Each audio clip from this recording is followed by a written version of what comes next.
I was actually recruited to start the Alliance College Ready Public Schools with a focus on charter schools.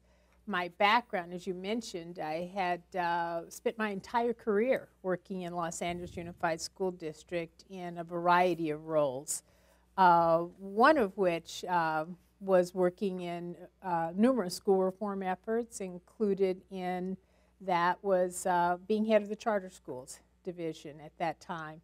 Very small number of charter schools, so I had background and experience in different reform efforts. A lot of my work with the district involved working with external community partners. Those partners are currently members of the Alliance Board of Directors. So when the Alliance at that time decided to focus on opening charter schools, they reached out and asked if I would be interested in starting small high schools with a focus on preparing kids for success in college. And that was the beginning of my experience and relationship with leading Alliance College Ready Public Schools. Well, it's a special school, but I also want to hasten to add it's one of many very special places that make up the Alliance family of schools. This school in particular, though, is kind of our little engine that could. You visited the site, so you know it's on a very small campus. The school has some unique history, even in the Alliance family of schools, in that the superintendent at the time, Roy Romer, reached out to me and to the Alliance Board and asked if we would open a small school that would serve the Jefferson High School community, and proposed that we open the school at the site where the school is now.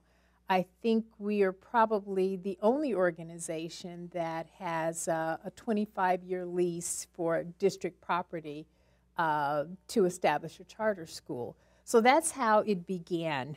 I think initially the district had some health services offices located at the site. Way back when, that used to be this site of the district senior high school division, and at one time, probably before either of us were around, it was actually a high school.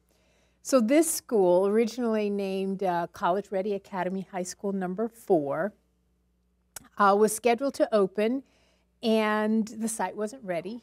So we opened at another site. Time ran out. We moved to a second site.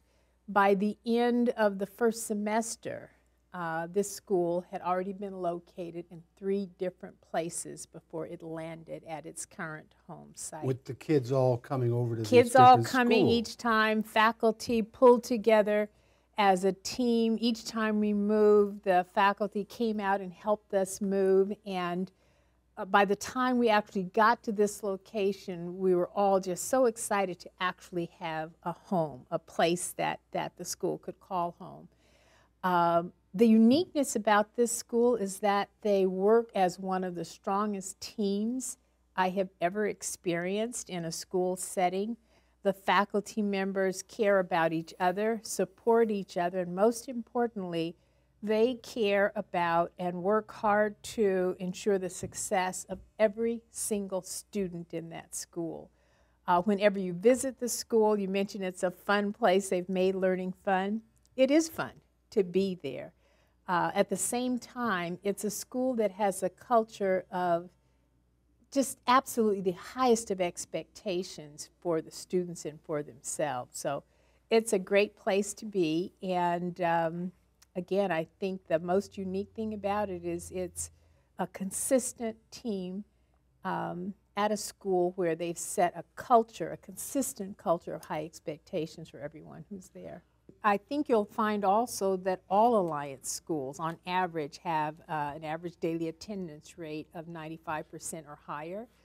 This school, by the time students, it gets to 10:30 in the morning, if you are not there, the principal is going to call your home, find out where you are, and if she needs to, she will get in her car and go to get you. They expect every student to be there every single day. The kids know it, the parents know it, and everyone works to make sure that they're there. you can't learn if you're at home. Alliance schools, including this school, which is now, by the way, Dr. Olga Moen High School, has the expectation that all parents will be actively and meaningfully involved in their school. One of our 5 core values is that we will work with parents as partners. In order for us to work with parents as partners, we want them to actively support their child and the school where their child attends. So we set a goal, and parents work hard to contribute 40 hours of their time each year, whether it's supporting their child at home, coming to an activity at school, or doing something to ensure the success not only of their own child, but of the entire school. Home of the Bulldogs. They never quit. Never quit. They work hard for every single student. They are very, very proud of the fact that even their students with IEPs last year passed the high school exit exam. And that came from tutoring on Saturdays and Sundays, working with each individual student, constantly looking at data to understand which areas students needed more help in, and assuring the students that they believed in them and that they could do it, they could be successful. And because the school is so small, we're able to establish close relationships amongst everyone who's on the campus. So it definitely minimizes negative interactions or activity. There's no place to hide. Again, it's a small campus, and everyone knows who you are, so there's little opportunity to get into conflict. Well, this school also has its unique history. Before Mayor Villaraigosa was mayor, he had this grand notion that there should be a math science school serving the East Los Angeles community. He called me in with our then board chairperson, Frank Baxter, and pitched the idea that he knew just the place where we could build this school. Only at the time, we had this plan shared with the mayor that we would take over a state facility that's next door to Cal State LA. We worked for an entire year to make it happen. We got the charter approved by the district, and we could not get over that last hurdle of getting the state to agree to allow us to use the state facility. So Jim Rosser, Dr. Rosser, president of Cal State LA, who was also part of this effort to try to get this school established, walked the campus with us and pointed out a space where he thought would be the perfect place for a math and science high school on campus at Cal State LA. So we built the school from ground up right near the entrance of the California State University of Los Angeles, and it's a partnership between the Cal State faculty and our school. As part of the campus, we built a professional development center that the university uses for teacher training, and then our students are able to actually take college courses while they're on campus there. It started out, the school started out as the math and science high school. Mark and Eva Stern adopted the school and are now the sponsors for the school, so they're actively involved in everything the school does. So this school has a lot of unique attributes. It's the first school we built from ground up. It's our only school on a university campus, and it's a school that evolved from a partnership of many groups of people that wanted to serve the East Los Angeles community. Alliance schools serve 500 to high schools serve 500 to 550 students. Our class size on average is about 25 to 1, and so this school serves that need. The Alliance Board of Directors is made up of a group of dynamic shakers and doers who care deeply about the city of Los Angeles and are committed to public education. I must say that they found me. I had worked with most of the board members in different other reform efforts, the Los Angeles Annenberg Metropolitan Project. I don't know if you recall the reform effort called LEARN. Mike Roos? Yes, Mike Roos. Many of the same board members who were on the LEARN working group are now members of the Alliance Board of Directors. So I had known many of the Alliance board members over the years since 1993, and so it was a natural fit. They knew of my work and things that I had accomplished and done with them while I was still working with Los Angeles Unified School District. So just a natural partnership to get done something that we all believe in. Well, we have Harold Williams, former chairperson of the SEC. He is currently vice president of Alliance College Ready Public Schools. He is also the chairperson of our legal audit committee, so he makes sure that we toe the line and that we operate in a fully ethical way, making good use of funds that are public funds as well as funds that are donated to us to support our students.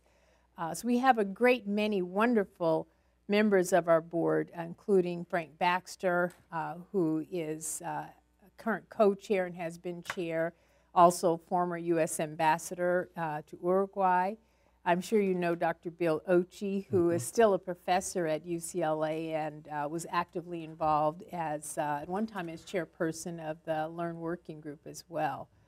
So we have many, many excellent just dedicated citizens. Virgil Roberts was attorney for the civil rights litigation that took place in Los Angeles. So we have a rich history of people on our board who, again, care about this city, care about kids, and believe that every child in Los Angeles can learn at a high level if we give them the opportunity to do so.